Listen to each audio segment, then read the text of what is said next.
Salam hər kəsə. Dünən demişdim hamam təmizliyini paylaşacağım. Yəni nəticəni görəndə həqiqətən çox təəccüblənəcəksiniz. Təzə kimi olur həqiqətən. Fabrikdən belə bir məhsul almışam.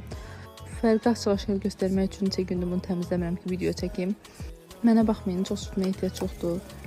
Biraz sürtüb gözlədirsiniz, onsuz da görəcəksiniz ki, qapqara su tökülür.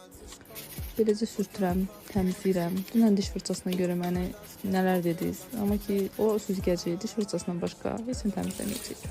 Beləcə duruluyuram və quruluyuram üstünə. Çox qəşəng olur, inanın ki, yəni təptəzə. Videoda nə qədər görünür bilmirəm. Hətta birazdan telefonla yaxınlaşdırıram, güzgü kimi olur. Təptəzə. Soruşacaqlar təzə almısınız, yəni o dərəcə. Yenə dediyim kimi məhsul fabrikdəndir. Orada çalışmıram, sadəcə oradan görmüşəm, almışam və çox razıyam. Sizə də məsləhət görürəm. Belə videoların davamı üçün izləmədə qalın. Hələlik.